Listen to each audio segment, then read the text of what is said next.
अक्सर आपने देखा होगा कि लोग ये कहते हैं कि कुरान के साथ खिलवाड़ मत करो, कुरान के साथ मजाक मत करो। ये बात सही कहते हैं और अच्छे अंदाज में समझाने की कोशिश करते हैं। और इसी चीज़ को समझाने के लिए इस वीडियो के अंदर मैं सबसे पहले आपको एक क्लिप सुनाता हूँ। सबसे पहले तो आप इस क्लिप को मुलाहिजा कीजिए, सुनिएगा और बताइएगा कि इस हाफिज साहब ने जो कुछ पढ़ा है आपको कितना समझ में आया।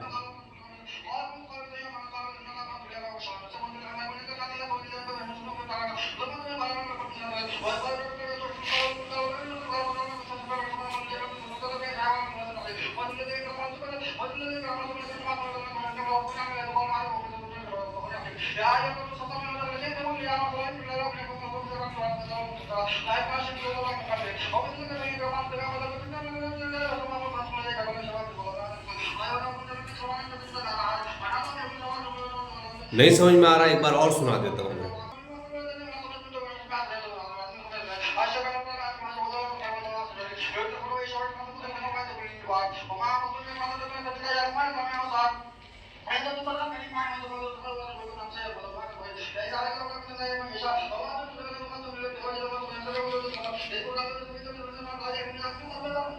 कुरान आप भी सुन रहे हैं, तरावी में ऐसा कुरान आप भी सुन रहे हैं और फखरी अंदाज में आप बाहर आकर कह रहे हैं कि आज इमाम साहब ने 5 पारा पढ़ा और 1 घंटे में मुकम्मल कर दिया। तो अगर आप ऐसा कुरान सुन रहे हैं तो ऐसा कुरान सुनकर आप सवाब नहीं बल्कि गुनाह कमा रहे हैं, क्योंकि जिस अंदाज में ये बंदा कुरान पढ़ रहा है ये कुरान के हक को अदा नहीं कर रहा है बल्कि कुरान के साथ खिलवाड़ कर रहा है, कुरान के साथ मजाक कर रहा है और कुरान की बेहुरमती कर रहा है। इससे ज़्यादा बेहुरमती क्या होगी कि कुरान हुक्म दे रहा है वरत्तिलिल कुरान तरतीला, कि जिस अंदाज में कुरान को नाजिल किया गया है उसी अंदाज में पढ़ो। मगर ये बंदा जो है मजाल है कि कुरान को उस अंदाज में पढ़े, कुरान को आपकी ख्वाहिश के मुताबिक और आपके नज़रिए के मुताबिक ये बंदा पढ़ रहा है। मैंने कई बार इस क्लिप को सुना लेकिन एक मर्तबा भी कोई हर्फ समझ में आया हो कि इसने पढ़ा क्या है और कौन सा पारा पढ़ रहा है। बहुत गौर से सुनने के बाद एक जगह समझ में आया कि ला इकराह फिद्दीन इसने पढ़ने की कोशिश की है, उसके बाद आगे पीछे क्या पढ़ा नहीं पढ़ा हमारी समझ से बालातर है। देखो मेरे भाइयों, आपसे गुजारिश ये है और इस वीडियो के ज़रिए से आपसे कहने का मकसद ये है कि हम और आप इस मुक़द्दस महीने के अंदर रमज़ान के महीने के अंदर तरावी में कुरान करीम को सुनते हैं और उसके लिए हम अपने आप को थकाते भी हैं, सारी चीज़ें होती हैं, लेकिन उसके बाद अगर हमें सवाब ना मिले, मायूसी हाथ आए तो कितना बुरा लगेगा।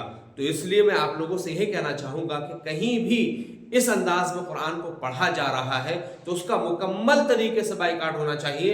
हाफिज साहब को मना कर देना चाहिए कि आप इस अंदाज में कुरान नहीं पढ़ेंगे। इसलिए कि मेरे भाइयों, अगर कोई कुरान इस अंदाज में पढ़ रहा है तो वो खुले तौर पर कुरान की मुखालफत कर रहा है। वजह क्या है कि कुरान ने साफ तौर पर कह दिया कि वरत्तिलिल कुरान तरतीला, लेकिन हमारा नज़रिया और हमारा मिजाज ये बन चुका है कि नहीं भाई, हमें जल्दी वाला हाफिज चाहिए, राजधानी वाला हाफिज साहब चाहिए जो कुरान के रेल बना दे, कुरान को राजधानी बना दे। तो अल्लाह ने कहीं भी इस तरह का हुक्म नहीं दिया है। मैं बारहा कहता हूँ आप लोगों से कि भाई कुरान को हमेशा उस अंदाज में पढ़ो जिस अंदाज में पढ़ने का हुक्म दिया है, और अगर कोई हाफिज ऐसा पढ़ रहा है तो उससे मुकम्मल परहेज़ किया जाए, उसके पीछे खड़े होने से और उसके इस अंदाज में कुरान के सुनने से।